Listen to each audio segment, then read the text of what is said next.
A foreword, narrated by Stinkletoes, the troll. The other night, on a far plateau, camp was settled, and I was addressing supper. Stones had been placed in a circle, and a fire was courting the cauldron, where a soup was gently bobbling, gurgling for those of ye fussy about grammar, gurgling like a pleasant meadow brook, and assailing the air with a most alluring aroma.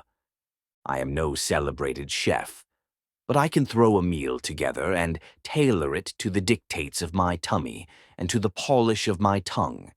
I poked in my finger for a taste, see, and right off I could tell that it lacked a pinch of salt, and if I am not a happy chemist, I am not a pleasant cook.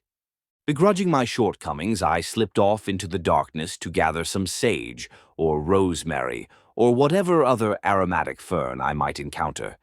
And sure enough, after foraging about for half an hour, I started back to camp with a fistful of leaves I'd scalped from the landscape, when, to my amazement, another soul, a complete stranger, was leaning above my cauldron, his offensive nostrils inhaling of its rising aromatics, and him with a wolfish gleam in his eyes. My jaw dropped as this insurgent reached into his pocket and fetched out a wooden spoon, with which he began to taste the soup, my soup. He then smacked his lips together a time or two, all the while shaking his head in disapproval. I clenched my teeth in anger and commenced to scouting for a stick to chuck at the varmint and maybe scare it away from my victuals. Why, the nerve of that jackal sneaking into my camp and helping himself to my soup, and it not proper seasoned. The worst offense was yet to come, for this arrogant impostor pulled out a pouch containing sundry herbs and garnish, and with an air of audacity, likely appropriated from some haughty academe, he commenced to flavoring my supper to his own personal taste. I dropped my stick. "Oh, no, you don't," I hollered, and I rushed in and grabbed him up by the soles of his feet and toppled him into the boiling brew. Sure, he bobbed up for air a time or two, but I'd push him back under with my finger till he'd softened down a mite, and some time later, as I sopped a sloppy biscuit along the greasy bottom of that cauldron, I slapped my unemployed hand against my engorged stomach and belched so loud the clouds burst.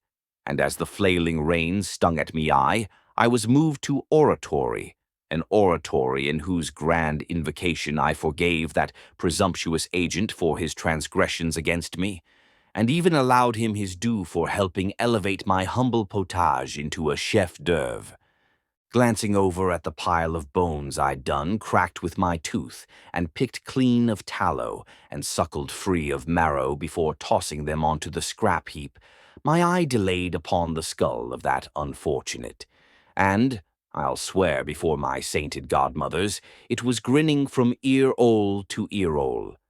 Thusly, when it comes to our joint venture, the aforementioned unremarkable and short-lived encounter, astute reader, is the width and breadth of our liaison.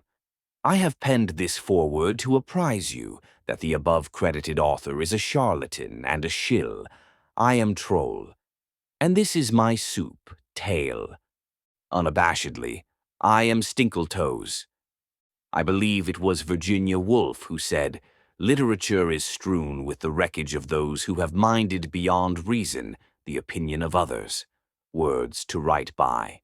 You have been listening to a foreword to the fantasy adventure titled Stinkletoes, Under the Mountain and Over the Moon, a sprawling, imaginative tale written by George Louis Avery that blends humor with the darkness of myth and folklore. The story centers around a troll named Stinkletoes, who has mismatched eyes, an insatiable appetite, and a penchant for kidnapping little sparrows. He hides his captives under the mountain. The book is available on various platforms, including Amazon and Abe Books. Audiobook in progress.